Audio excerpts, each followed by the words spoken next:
अशाच आपल्या परिसरातील नवनवीन बातम्या पाहण्यासाठी आमचा चॅनलला सबस्क्राईब करा। टेम्परेचर खरंच खूप वाढलंय। आज 45 इज द रिपोर्टिंग जे माझ्याकडे आहे आणि मई आपला महिना असा पण खूप अवघड असतो आणि यावर्षी सर्वात जास्त तापमानाची नोंद झाली आहे। तर सगळ्यांना रिक्वेस्ट आहे की थोडा 11:30 12चे 3 मध्ये प्लीज बाहेर जाणं अवॉइड करा। डिहायड्रेशन नाही होणार यामुळे खूप काळजी घ्या। खूप पाणी आणि स्पेशली ORS आणि जे हायड्रेशनचे आपले निंबू पाणी किंवा हे सगळं असतो तर हायड्रेटेड पण ठेवा।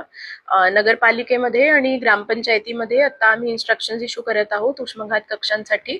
PHCs आणि RH मध्ये ऑलरेडी उष्माघात कक्ष एस्टॅब्लिश करण्यात आले आहेत आणि PHC साठी पण इन्स्ट्रक्शन्स आम्ही आता आज देत आहोत। सोबतच आता माझी इनफॅक्ट जस्ट एक मीटिंग झाली जिथे मला डॉक्टर सांगत होते की भरपूर न्यू बेबीज जे आहेत त्यांचं ऑलमोस्ट 30% वेट लॉस होत आहे बिकॉज ते घरी जातात आणि खूप टेम्परेचर वाढत आहे तर वॉटर लॉस खूप जास्त आहे। तर त्यामुळे नवीन बेबीजनी खूप मोठी काळजी घ्यायची की दूध आईचं जे ते पित आहेत ते रेग्युलरली प्रत्येक 2 तासात त्यांना ते दूध पण पिलं पाहिजे आणि युरिनचं मॉनिटरिंग पण केलं पाहिजे की दिवसात कमीत कमी 8 ते 10 त्यांचं युरिन पास व्हायला पाहिजे।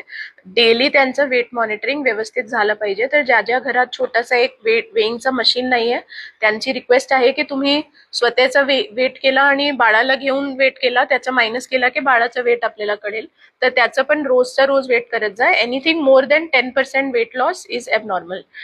तर तसं जर आहे तर हॉस्पिटलमध्ये जाऊन डेफिनेटली दाखवलं पाहिजे। आणि कधी पण जरा पण सिम्पटम्स आले डिहायड्रेशनचे तर पहिली गोष्ट जाऊन PHC RH किंवा सिव्हिल हॉस्पिटलमध्ये आपण येऊ शकता।